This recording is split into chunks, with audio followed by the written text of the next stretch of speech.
Have you ever judged someone so harshly that it completely destroyed everything you thought you knew about yourself? Have you ever looked at another human being and decided, in a split second, that you knew exactly who they were, what they deserved, and how they should be treated? I did. And that single moment of judgment, that fleeting decision I made on an ordinary Tuesday afternoon, didn't just cost me my reputation. It shattered every belief I held about success, appearance, and the very nature of worth itself.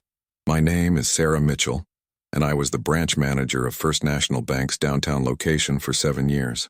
7 years of climbing the corporate ladder, 7 years of pride in my tailored suits and corner office, 7 years of believing that I had somehow earned the right to look down on others.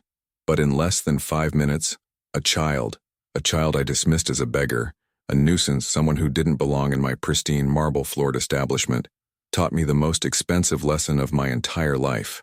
And I'm not talking about money, though, believe me. The financial implications of my prejudice were staggering. I'm talking about the cost to my soul, to my sense of self, to everything I thought made me better than anyone else. This is the story of how I became the villain in my own life, and how a 12-year-old boy owned more than just my entire branch. He owned the moral high ground I thought I'd secured forever.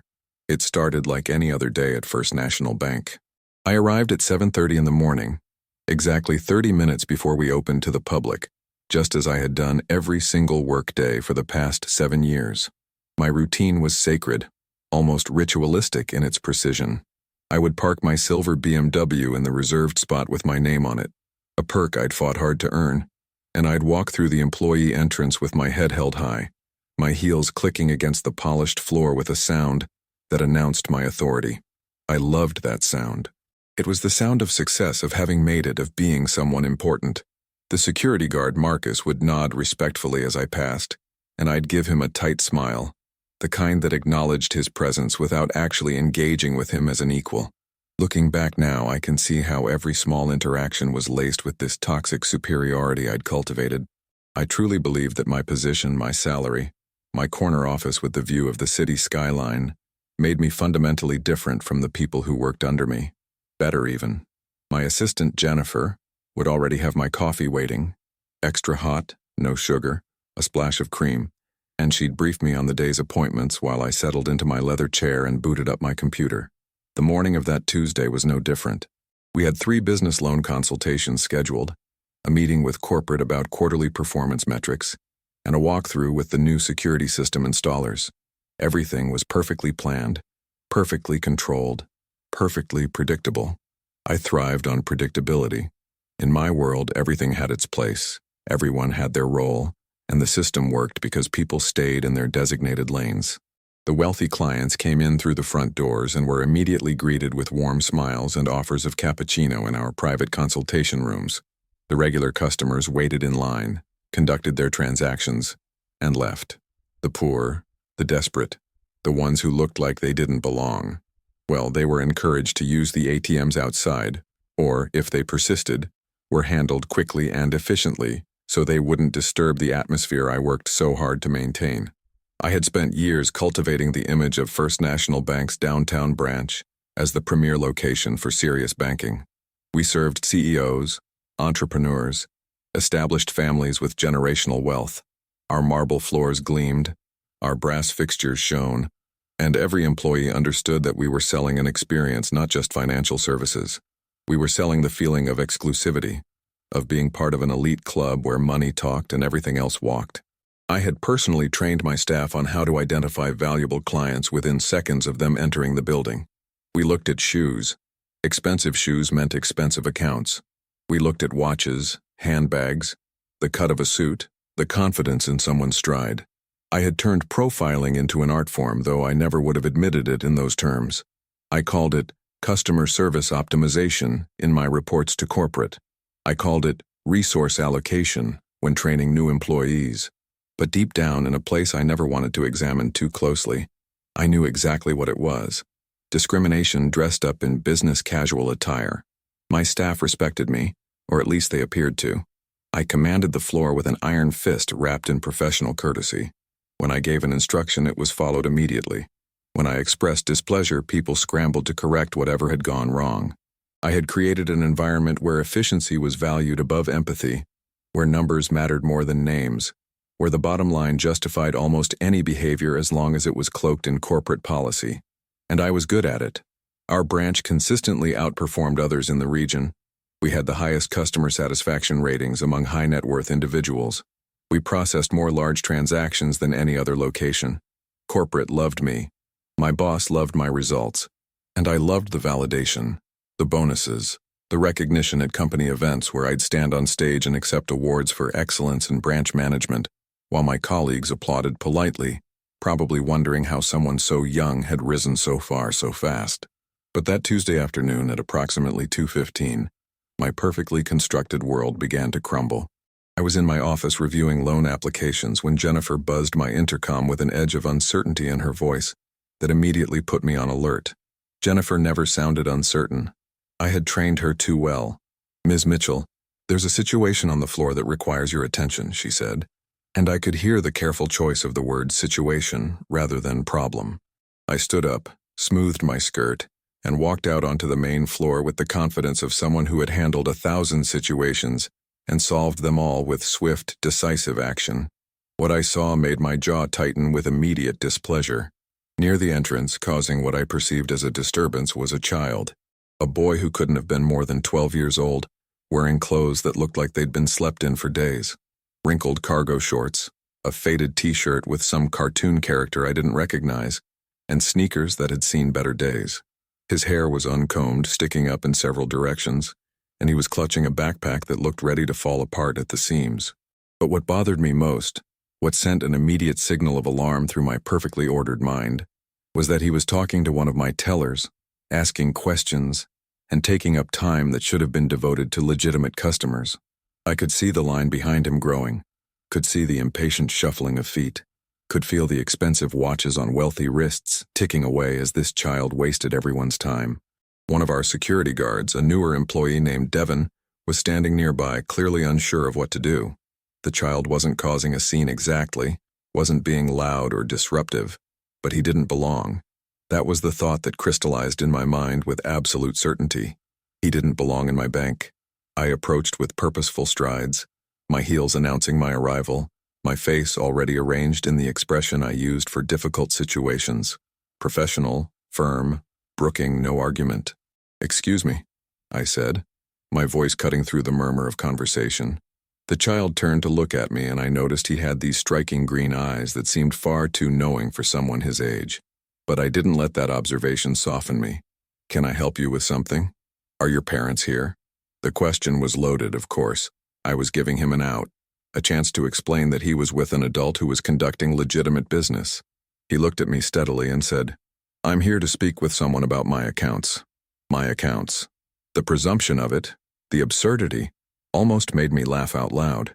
I glanced at Devin and gave him a subtle nod, the kind of silent communication that happens between management and security in these situations. "I'm afraid we require parental supervision for minors conducting banking business," I said, which was true, though I was using policy as a weapon rather than a guideline. "Perhaps you should come back with your mother or father." The boy didn't move. "I don't need parental supervision for my own accounts," he said calmly, with an assurance that I found deeply irritating. Who did this child think he was?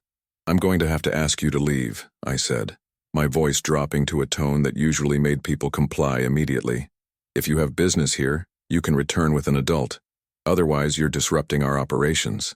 I saw something flash in his eyes. Was it hurt? Anger? Disappointment? I didn't care. I had made my decision. He was a problem to be solved, an obstacle to be removed, a disruption to the carefully maintained order of my domain. I turned to Devin and said the words that would echo in my nightmares for months to come. "Please escort this young man out of the building. If he refuses to leave, call the police for trespassing." The lobby went quiet. I could feel eyes on me, customers, staff, everyone watching to see how this would play out. And in that moment, I felt powerful. I felt like I was doing exactly what a good manager should do, protecting the integrity of the establishment, maintaining standards, ensuring that everyone knew there were rules and consequences for breaking them. Devin moved toward the boy, and that's when everything changed. Marcus, the senior security guard who had been on his break, came rushing from the back office, his face flushed with what I would soon recognize as panic. "Ms. Mitchell, wait!" he called out, his voice urgent in a way I'd never heard before. Do you know who that is? I turned to him, annoyed at being questioned in front of everyone, annoyed that my authority was being undermined. I don't care who it is, I snapped. He's a child with no adult supervision disrupting our business flow. He needs to leave. Marcus actually grabbed my arm, and pulled me aside, lowering his voice to an urgent whisper. That's Daniel Westbrook. His family owns the Westbrook Trust. They're not just clients, Ms. Mitchell. They own 40% of this bank's commercial real estate portfolio. That child has more money in this branch than most of our business clients combined. I felt the floor tilt beneath my feet. The Westbrook Trust. Even I, in my arrogance, knew that name. They were one of the largest real estate investment firms in the state, with holdings that spanned commercial properties, residential developments, and significant shares in multiple corporations, including the parent company of First National Bank. And I had just tried to have their heir escorted out like a common vagrant. My mouth went dry. I turned slowly to look at the boy, at Daniel Westbrook, who was standing exactly where I'd left him, watching me with those green eyes that now seemed to see right through every pretense I'd ever constructed. He didn't look triumphant or smug. He looked tired and maybe a little sad, as if this was something that happened to him all the time, and he'd long since stopped being surprised by people's prejudice. The walk back to where Daniel stood was the longest journey of my life. Every step felt like it was taking me closer to the edge of a cliff I couldn't see but could feel waiting for me. My mind was racing, trying to calculate the damage, trying to figure out how to salvage this situation, trying to find the words that would somehow undo what I'd just done. But there are some bells you can't unring, some words you can't take back, some judgments that reveal exactly who you are in ways that can never be hidden again. Mr. Westbrook, I began, my voice shaking in a way that horrified me. I never shook. I was always in control. I apologize for the confusion. If you'd like to come to my office, we can... He held up a small hand, stopping me mid-sentence.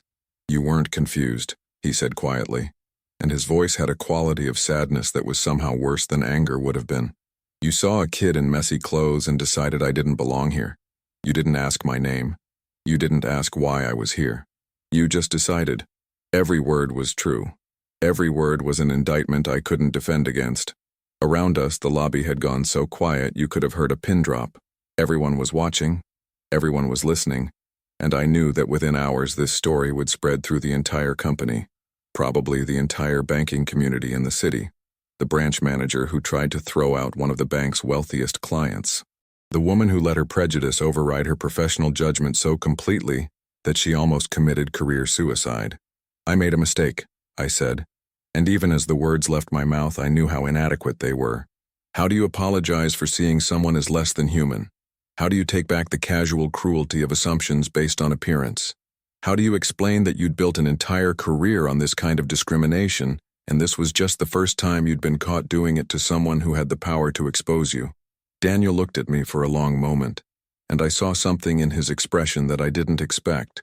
Not anger, not vindictiveness, but a weary kind of understanding, as if he'd seen this movie before and knew exactly how it ended.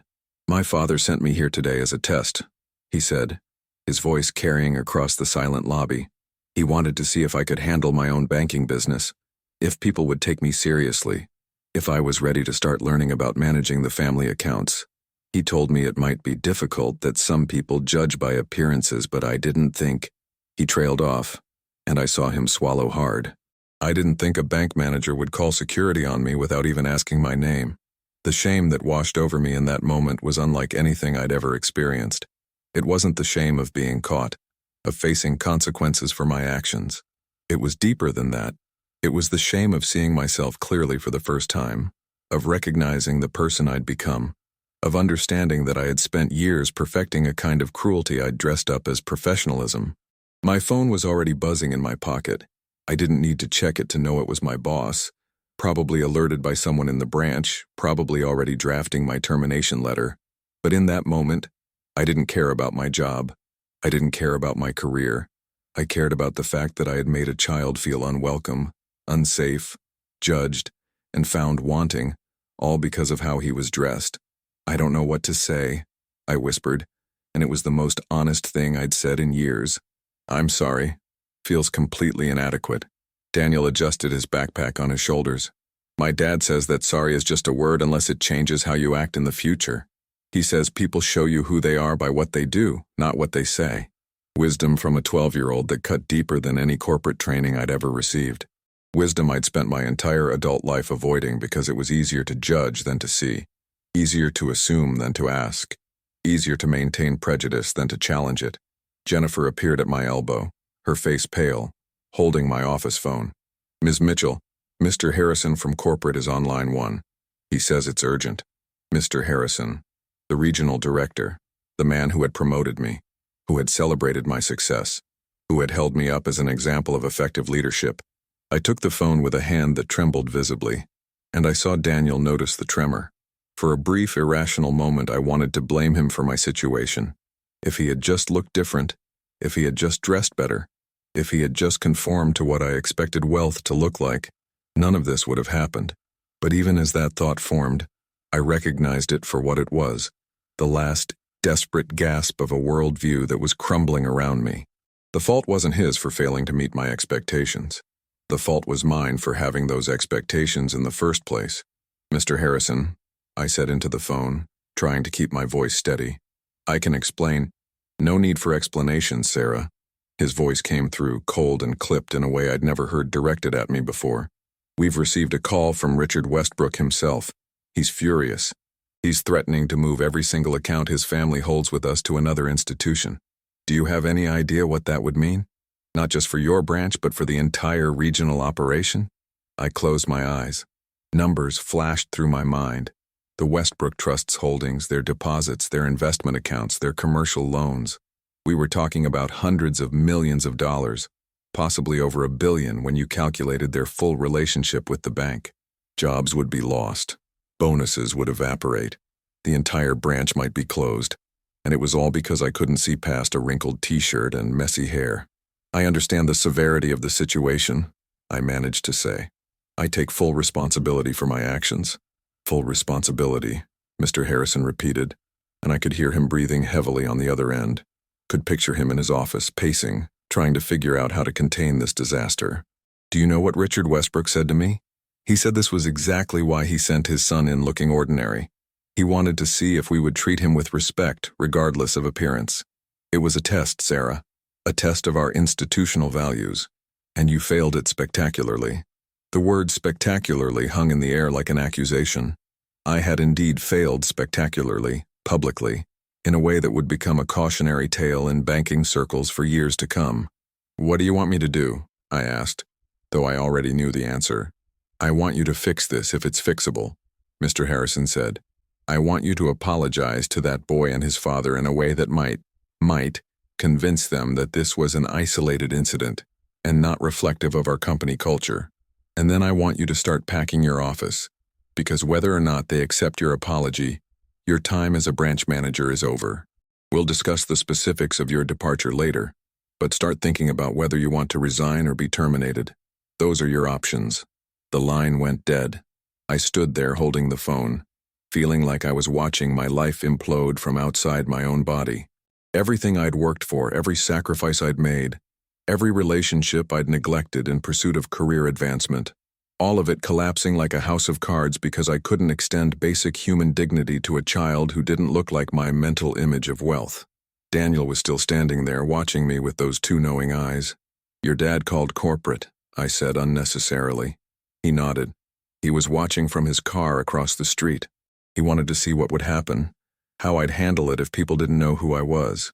He does that sometimes, sends me places to teach me lessons about the world.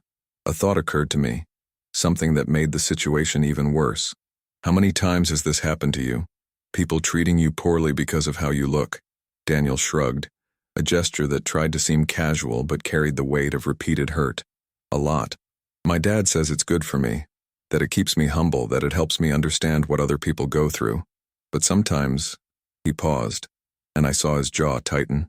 Sometimes it just feels really lonely, you know? Being judged all the time, never being seen for who you actually are. Have you ever had someone mirror your own pain back to you in a way that makes you realize you've been inflicting that same pain on others? That's what Daniel's words did to me. I had spent so much time worried about being judged by my superiors, about being seen and recognized for my accomplishments. about having my worth acknowledged. And I had turned around and denied that same basic human need to countless people who walked through my doors. People I deemed unworthy of my time or respect based on arbitrary criteria I'd established to make myself feel superior. "I need you to know something," I said, my voice thick with emotion I could no longer suppress. "What I did today was wrong. Not just wrong because you happen to be wealthy. Not just wrong because it might cost me my job. It was wrong because I looked at you and decided I knew everything about you based on your clothes and your age. I decided you didn't matter. And that's something I've been doing for years to people who didn't have the power to call corporate and complain. I'm not sorry I got caught. I'm sorry I became the kind of person who would do this in the first place." Tears were streaming down my face now, and I didn't care who saw them. Let them see. Let them witness the complete dismantling of Sarah Mitchell, the Ice Queen branch manager who thought she had everything figured out. Daniel looked surprised by my tears. Maybe he'd expected defensiveness, excuses, the kind of corporate apology that says sorry without meaning it. "My dad's going to want to talk to you," he said after a moment. "He's pretty mad, but he's fair. If you're actually willing to change, to learn from this, he might listen." I nodded, not trusting myself to speak. What could I possibly say to Richard Westbrook that would matter? How do you explain to a father that you judged his son, dismissed his worth, called security on him like he was a criminal, all because your prejudice was so deeply ingrained you didn't even recognize it as prejudice anymore?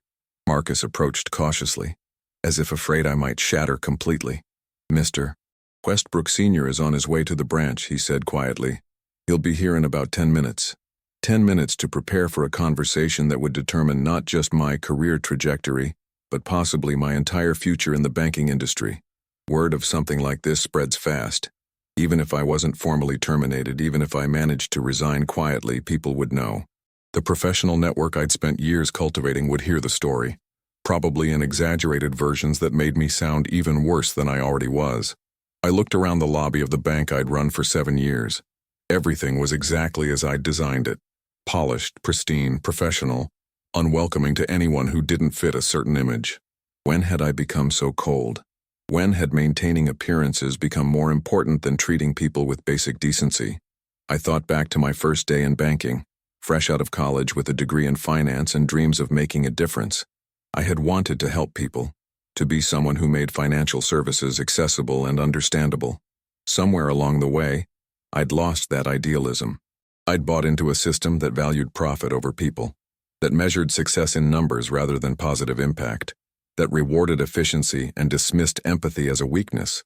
And I'd excelled in that system, risen through its ranks, become exactly what it wanted me to be. "Would you like to wait in my office?" I asked Daniel, trying to offer him at least the courtesy I should have extended from the beginning. "Or in one of our private consultation rooms. I can have Jennifer bring you something to drink, make you comfortable while you wait for your father." He shook his head. "I'll wait here. I want to see how your staff treats people when they know you messed up, when you don't have all the power anymore. My dad says you learn more about a company's culture by watching how they act when their leader falls than you do when everything's going well." Another lesson from a 12-year-old that cut to the heart of everything I'd failed to understand about leadership. I had thought leadership was about control, about commanding respect through position and authority. But real leadership, the kind that created lasting positive change, was about modeling behavior, about creating a culture where people did the right thing, not because they feared consequences, but because it was genuinely the right thing to do. And I had created a culture of fear, of superficial judgments, of treating people as transactions rather than human beings. As we stood there in the lobby, I watched my staff pretending to work while obviously watching the drama unfold. How many of them had wanted to speak up over the years when they saw me treat someone poorly?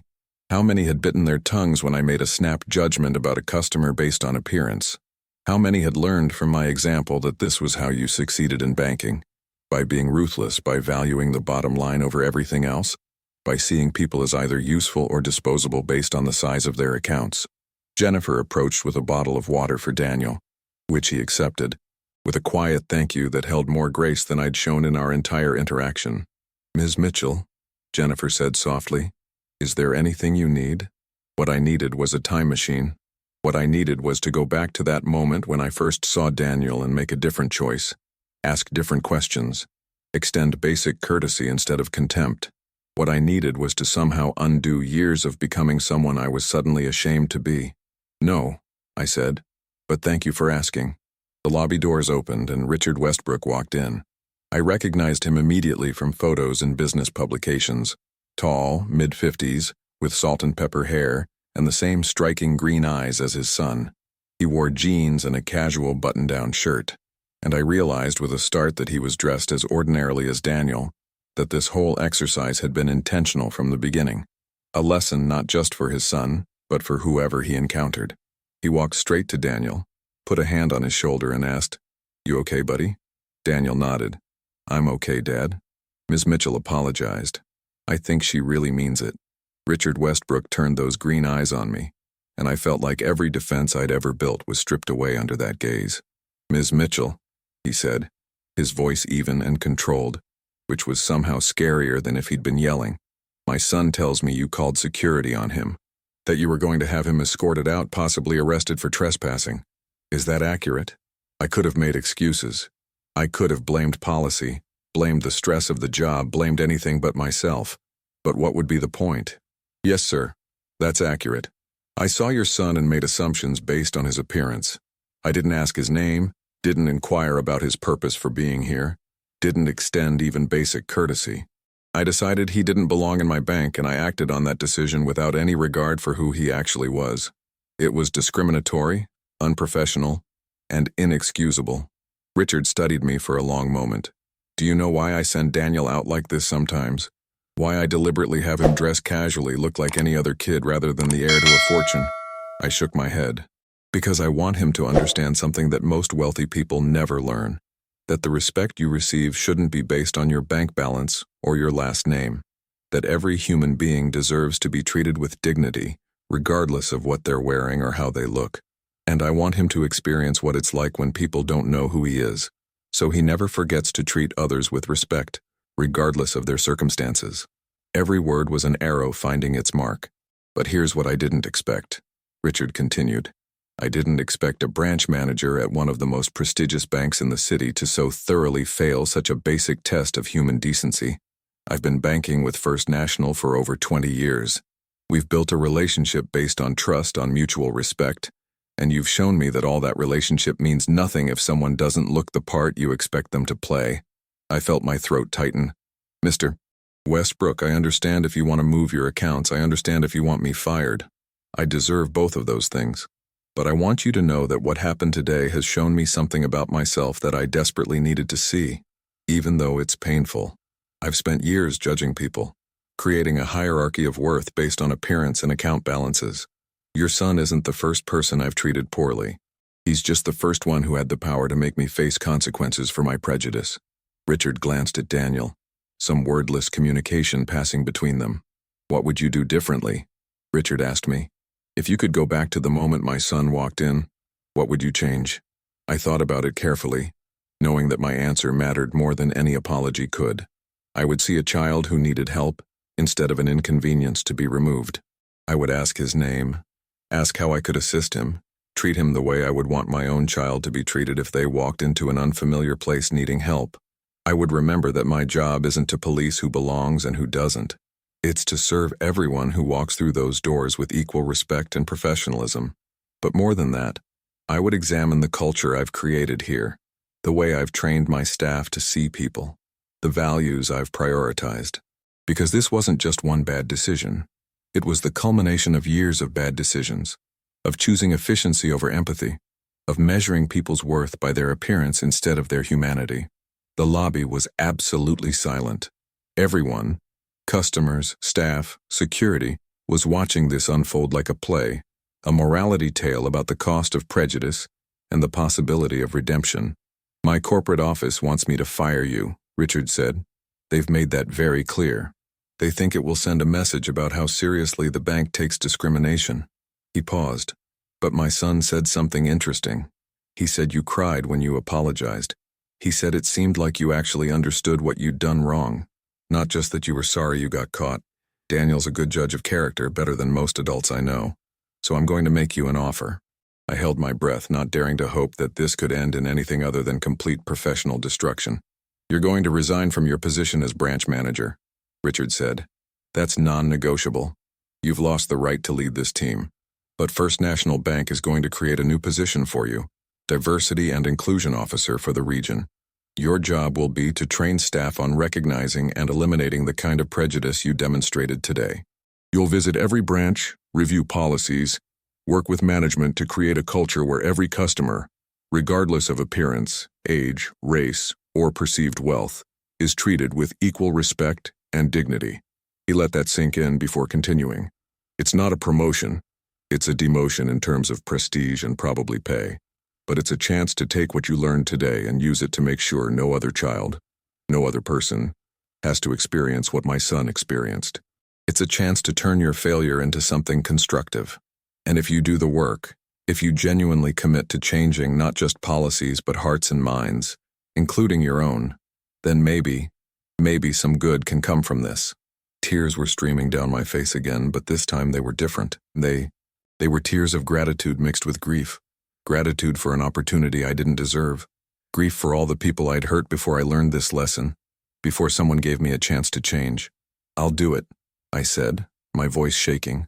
I'll do whatever it takes. And Mr. Westbrook, I need you to know that I'm not just going to do this to keep a job or save my career. I'm going to do it because your son deserved better than what I gave him. And so has every other person I've treated with casual disrespect. I'm going to do it because I need to prove to myself that I'm capable of being better than I've been. Richard nodded slowly. I'm going to hold you to that. Daniel and I will be checking in periodically, unannounced, to see how the program is going.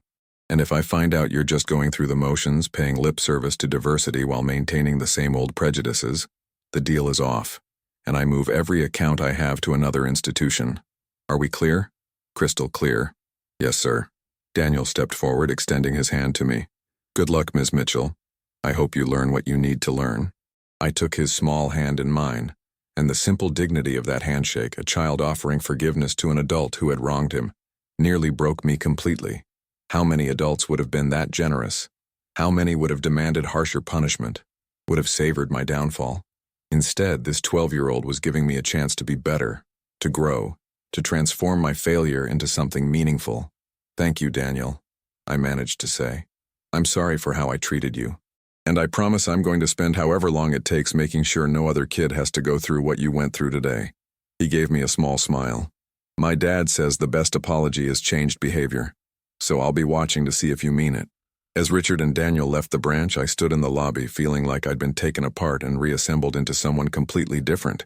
The employees were staring at me, probably wondering what happened to the confident, commanding manager they'd known. Jennifer approached cautiously. Ms. Mitchell, what just happened? Are you okay? Was I okay?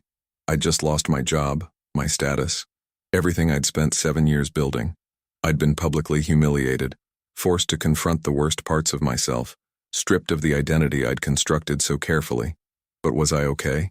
No, I said honestly. I'm not okay. But maybe that's exactly where I need to be right now. Not okay, not comfortable, not sure of myself. Maybe that's the only place real change can happen. The next few weeks were the hardest of my professional life. I had to pack up my corner office, watch as someone else was brought in to take over my position, endure the whispers and stares from colleagues who'd heard about what happened. The story spread quickly through the banking community, just as I'd feared. Some people were sympathetic, others gleeful at my downfall. Several former colleagues stopped returning my calls. A few networking connections suddenly had no time for coffee meetings. I was learning what it felt like to be judged, to have assumptions made about my character, to be reduced to a single story that didn't capture the complexity of who I was. It was uncomfortable. It was painful. It was exactly what I needed to experience. My new position came with a cubicle instead of an office, a significant pay cut, and a level of humility I'd never had to practice before. On my first day as Diversity and Inclusion Officer, I sat at my small desk and wondered what the hell I was doing. I wasn't qualified for this role. I was the person who needed the training I was supposed to be providing. How could I teach others about respect and dignity when I'd spent years demonstrating the opposite? But then I remembered Daniel's face, the tired sadness in his eyes when he said it happened to him a lot. I remembered every person I'd dismissed over the years, every judgment I'd made, every opportunity for kindness I'd missed because I was too busy maintaining an image of professional excellence. And I got to work. I started by doing research, Real research, not just skimming articles to check a box. I read books about implicit bias, about systemic discrimination, about the ways seemingly neutral policies can have discriminatory impacts. I attended workshops and conferences, sitting in the back and actually listening instead of networking. I interviewed people who'd experienced discrimination in banking settings, and I heard story after story that echoed Daniel's experience. People judged for their accents, their clothing, their disabilities, their age, their race. People denied services or treated with contempt because they didn't fit someone's mental image of what a valuable customer looked like. One interview in particular shook me. A woman in her 60s told me about trying to open an account after her husband died, bringing her inheritance check to the bank. She was wearing her gardening clothes because she'd come directly from working in her yard. 3 different banks treated her like she was trying to commit fraud, questioning her endlessly about the check's legitimacy, making her feel like a criminal instead of a grieving widow, trying to manage her finances. They looked at my dirt-stained clothes and my gray hair and decided I couldn't possibly have legitimate business with them. She said, her voice still carrying the hurt of that experience. It was one of the worst days of my life, coming so soon after losing my husband, and all they saw was an old woman in dirty clothes. They didn't see a person in pain who needed help. I thought about how many people I'd treated exactly that way. How many stories like hers existed because of branch managers like me, people who had turned banking into an exercise in social sorting rather than a service industry, meant to help people manage their financial lives. The training program I developed wasn't easy or superficial. I didn't create a 1-hour seminar where people could check a box and move on. I created an immersive, ongoing program that forced people to confront their own biases, to hear directly from people who'd been harmed by discrimination, to practice seeing beyond their initial assumptions. I brought in Daniel and Richard Westbrook to speak at our first regional training session, and watching Daniel tell his story to a room full of bank employees was powerful. He was articulate and honest, describing not just what happened but how it made him feel. When Ms. Mitchell called security on me, I felt small, he said. I felt like no matter what I accomplished, no matter who I was, I would always be judged by how I looked, and that feeling doesn't go away quickly. Even now when I walk into a bank or a store, part of me wonders if this is going to be another place where I'm not welcome. The room was silent. I saw several employees wiping their eyes. Richard spoke next, and his message was simple but devastating. Every person who walks through your doors is someone's child, someone's parent, someone's hope for a better future. When you treat them with disrespect, when you make assumptions about their worth based on appearance, you're not just losing a potential customer. You're causing real harm to a real person, and that harm echoes far beyond your interaction with them. After they finished speaking, I stood up. My hands were shaking, but I'd learned that vulnerability wasn't weakness. It was the beginning of authenticity.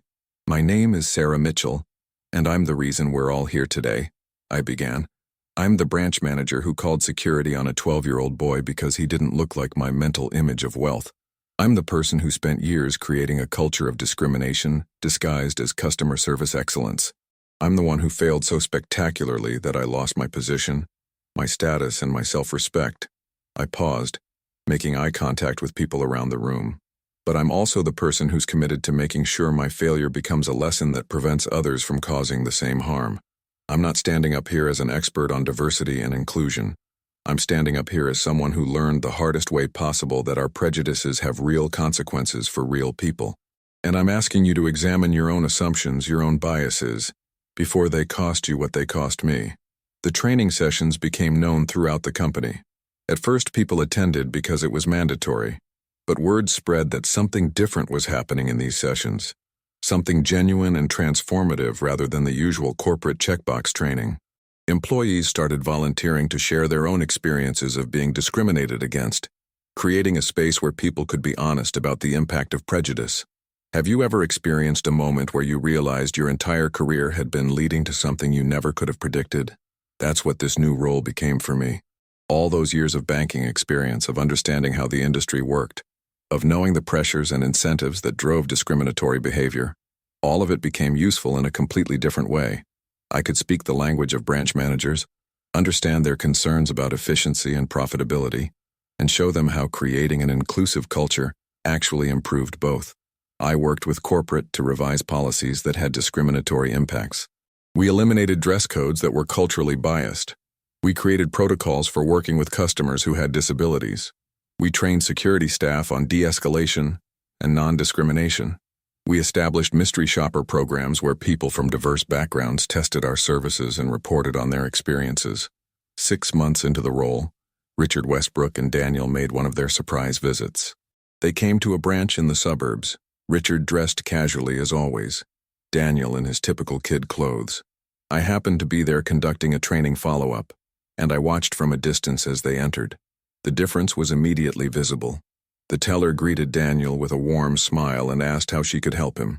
When he said he wanted to speak to someone about his accounts, she didn't question or dismiss him. She said, "Of course. Let me get one of our account managers for you. Can I offer you something to drink while you wait?" No assumptions, no judgment, just basic courtesy and respect. Richard caught my eye across the lobby and gave me a small nod. It was a moment of validation I didn't know I needed so desperately. After Daniel finished his business, he was making a deposit and asking questions about investment options for part of his allowance. Richard approached me. "I've been watching the changes," he said. "Not just here, but across multiple branches. People are talking about it, customers are noticing. And Daniel told me he actually enjoys going to the bank now, which is something I never thought I'd hear from a 12-year-old. I felt tears prickling at my eyes again, though I'd gotten better at controlling them in professional settings. "Thank you for giving me this chance," I said. "I know I didn't deserve it, but I've tried to honor the opportunity by genuinely doing the work, not just going through the motions." Daniel spoke up. "My dad says character isn't about never making mistakes. It's about what you do after you make them. You made a really big mistake, but you're doing something good with it. That matters." Wisdom from a child who had every right to hate me, to want me punished more severely, to refuse to forgive. Instead, he was encouraging me, acknowledging my efforts, giving me the grace I hadn't given him. "You're a remarkable young man, Daniel," I said. "And I hope you know that what happened that day wasn't about you or any failing on your part. It was entirely about my prejudice and my failure to see people clearly." He shrugged with a maturity beyond his years. "I know, but it still helps to hear you say it." Over the next year, something unexpected happened. The diversity and inclusion program I'd developed out of my own failure became a model for other banks. Other financial institutions reached out, wanting to know about our training methods, our policy changes, our results. I was invited to speak at industry conferences, not as Sarah Mitchell, the successful branch manager, but as Sarah Mitchell, the person who had failed publicly and was working to make sure others learned from that failure without having to repeat it. The invitations were uncomfortable at first. Standing on a stage and telling the story of my worst professional moment, over and over, never got easier, but it was necessary. Every time I told the story, I hoped it would reach at least one person who would make a different choice, who would pause before making an assumption, who would see the humanity in someone they might otherwise dismiss. I received emails from people across the country, some thanking me for the training program, others sharing their own stories of discrimination, still others confessing their own prejudices and asking for guidance on how to change. Each email was a reminder that prejudice wasn't just my problem. It was systemic, cultural, woven into the fabric of how we operate in the world. But each email was also a reminder that change was possible, that people could choose to be better, that failure didn't have to be the end of the story. One email stood out. It was from a young branch manager at a different bank who had attended one of my conference presentations. She wrote, "I was you before I heard your story. I had all the same prejudices, the same assumptions, the same pride in running a high-class operation. But after hearing what happened to you, I started watching myself, started noticing the snap judgments I was making. Last week, a teenager came in looking for help opening his first bank account. My instinct was to dismiss him, to assume he didn't have enough money to make it worth my time. But I heard your voice in my head, remembered Daniel's story, and I took the time to help him. Turns out, he'd been saving money from his job for 2 years and wanted to start investing for college. We spent an hour together, and I taught him about compound interest and different saving strategies. When he left, he thanked me for treating him like an adult, for taking him seriously. And I thought about how close I came to giving him the same experience you gave Daniel. Thank you for sharing your failure so that I didn't have to learn that lesson the way you did." Reading that email, I cried, but they were different tears than the ones I'd shed in the bank lobby that day. These were tears of gratitude that something good was emerging from something terrible, that my worst moment was preventing others from creating their own worst moments. 2 years after the incident with Daniel, I was offered a position at corporate headquarters as the Director of Diversity and Inclusion for the entire company. It was a significant promotion, a corner office again, a return to a level of prestige I'd thought I'd lost forever, but I almost turned it down. "Why would you hesitate?" my therapist asked during one of our sessions. I'd started therapy shortly after being demoted, recognizing that I needed help processing not just what happened, but why I'd become someone capable of such casual cruelty. "Because I'm afraid," I admitted. "Afraid that if I go back to having power and status, I'll become that person again. The one who valued appearance over substance, who measured people's worth by their bank balances, who forgot that every person deserves dignity and respect." My therapist leaned forward. "Sarah, do you think you could forget what you've learned? Do you think you could go back to who you were before Daniel walked into your bank?" I thought about it carefully. Could I forget the shame of that day? Could I unlearn the lessons I'd absorbed through months of training and interviews and honest self-examination? Could I stop seeing people as full human beings with complex lives and return to seeing them as categories to be sorted? "No," I said finally. "I don't think I could, even if I wanted to, which I don't." "Then maybe," my therapist suggested, "the question isn't whether you should take the promotion. The question is how you'll use that power differently than you did before. How you'll lead from a place of humility instead of arrogance, from understanding instead of assumption." I took the job, and from my new corner office, one I'd filled with photos from training sessions, letters from people who'd been helped by the program, a framed note from Daniel that said, "Remember to see people." I worked to transform not just policies but the entire corporate culture. It wasn't easy. Change never is. There were executives who thought diversity training was a waste of time, managers who resented being told to examine their biases, employees who thought the whole thing was political correctness run amok. But there were also people who got it, who understood that treating people with dignity wasn't about politics. It was about basic human decency. And slowly, gradually, the culture began to shift. We started measuring success not just by quarterly profits but by customer satisfaction across all demographic groups. We tracked complaints about discriminatory treatment and held managers accountable for patterns of bias. We promoted people based not just on their numbers, but on their commitment to inclusive leadership. 3 years after that terrible Tuesday afternoon, I received a call from Richard Westbrook. "Sarah, I wanted you to know that First National Bank has been selected for an award from the National Association for Financial Inclusion. They're recognizing the company for its industry-leading diversity and inclusion programs." I felt a surge of pride, tempered by the memory of how those programs came to exist. "That's wonderful news. But Richard, you know those programs only exist because of what I did to Daniel. It's hard to celebrate something that grew from such a terrible moment." Richard was quiet for a moment. "Can I tell you something my son said recently? He's 15 now, starting to think about colleges and careers. He said he wants to study business and economics because he wants to make sure companies treat all customers fairly. He said seeing what happened with you, both the discrimination and the redemption, showed him that change is possible, that people can learn and grow, that one person committed to doing better can create ripples that spread far beyond their initial action." My throat tightened. He's an extraordinary young man. He is. And part of what made him that way was learning that people are complex, that they can be both flawed and capable of tremendous growth. You gave him that lesson, Sarah. Not the lesson you intended to teach, but maybe a more valuable one. He learned that everyone deserves grace and the opportunity to change, because he watched you actually change. We ended the call, and I sat in my office thinking about the journey I'd been on. From arrogant branch manager to humiliated failure to diversity advocate to corporate director. Each step had been necessary. Each painful moment had taught me something essential about empathy, humility, and the responsibility that comes with power. I thought about all the people I'd judged over the years before that Tuesday. I couldn't undo the harm I'd caused them, couldn't apologize to everyone I'd treated poorly, but I could make sure that moving forward, fewer people would have those experiences. I could use my platform, my story, my failure, to create systems that protected people rather than sorted them. So here I am, telling you this story, not because I'm proud of what I did. I'll carry the shame of that day for the rest of my life, but because I want you to think about your own assumptions, about the snap judgments you make when you see someone who doesn't look the way you expect, about the times you've dismissed someone's worth based on their appearance, their age, their accent, their clothes. I want you to think about whether you're treating people the way they deserve to be treated, like human beings with inherent dignity and value, or whether you're categorizing them based on criteria that have nothing to do with their actual worth.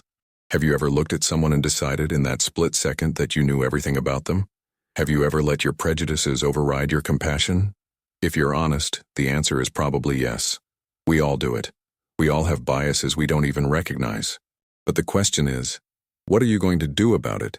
Are you going to wait until you have your own humiliating moment of recognition, until you cause real harm to a real person, before you examine your assumptions? Or are you going to start now, today, paying attention to the judgments you make and choosing to see people more clearly? Comment below and tell me about a time when you judged someone based on appearance and were completely wrong. Or tell me about a time when someone judged you unfairly. Share your experiences because that's how we learn, how we grow, how we create a world where a kid in wrinkled clothes can walk into a bank and be treated with the same respect as someone in a three-piece suit.